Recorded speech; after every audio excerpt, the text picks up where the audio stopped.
बोले गायत्री माता की जय। आइए आज हम गीता चिंतन में अध्याय 6 श्लोक नंबर 7 का चिंतन करते हैं, जिसमें कि भगवान कहते हैं, जितात्मनः प्रशान्तस्य परमात्मा समाहितः शीतोष्ण सुख दुखेषु तथा मान आत्मानियोः। हे अर्जुन, जो व्यक्ति, जो साधक मान में, अपमान में, सुख में, दुख में, सर्दी में, गर्मी में, बरसात में हर तरह से शांत है, उसका प्रभाव उस पर नहीं होता है, वह आनंदित है, कोई शिकायत नहीं करता है, वह सदा परमात्मा में ही निवास करता है। उसके नज़र में परमात्मा के अलावा और कुछ जो है रह नहीं गया है। ध्यान रखना, इस संसार के जितने भी भय हैं, चाहे वो ईर्ष्या हो, घृणा हो, नफरत हो, छल हो, कपट हो, द्वेष हो, पाखंड, जो कुछ भी हम विकार बनते हैं, ये तभी तक होते हैं जब तक कि हमें कोई और दूसरा दिखाई देता है। और जब उस व्यक्ति में परमात्मा ही दिखाई देने लग जाए तो भला क्या हमें उसके प्रति घृणा भाव होगा, नफरत भाव होगा? क्या हम उससे छल कर सकेंगे, कपट कर सकेंगे? कभी नहीं कर सकते हैं।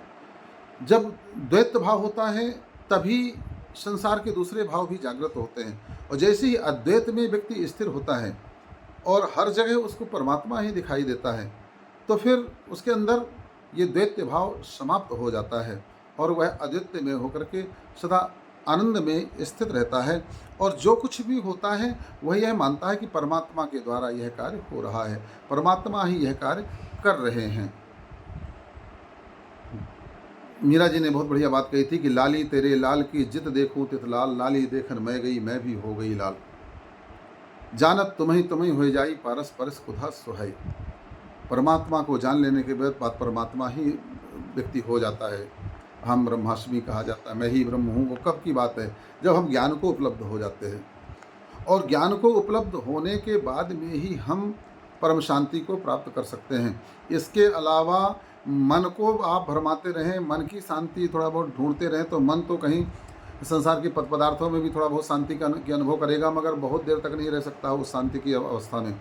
अशांत होना ही पड़ेगा उसको, क्योंकि संसार अशांति का ही नाम संसार है और शांति का नाम परमात्मा है।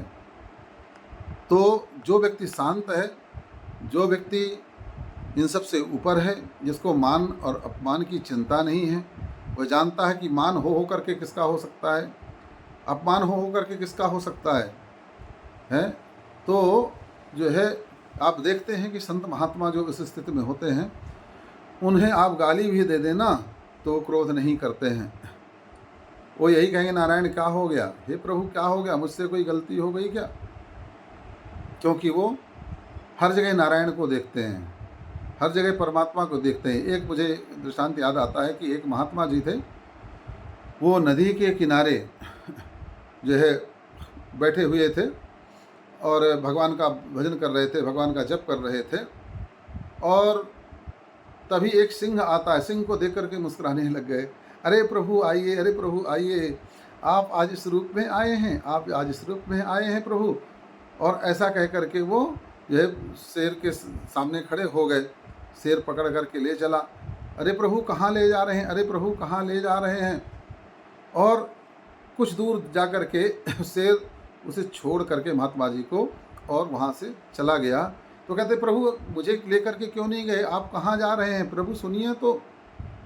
ये होता है यह जितात्मनः प्रशान्तस्य, जो है अपने जितात्मा हो गया है, वही शांत है, प्रशांत है, क्योंकि उसके नज़रों में परमात्मा के अलावा कुछ नहीं है। और वह परमात्मा जो सदा हमारा कल्याण करता है, वह परमात्मा जो सदा हमें जो है हमारा सुहृद है, हमारा प्रेमी, हमारा प्रिय है, जो हमारा सदा कल्याण करने वाला है।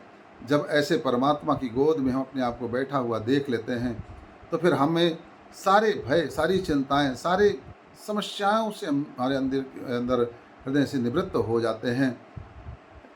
और यही सम्यकत्व की स्थिति है, यही ज्ञानी की स्थिति है। बोले गायत्री माता की जय।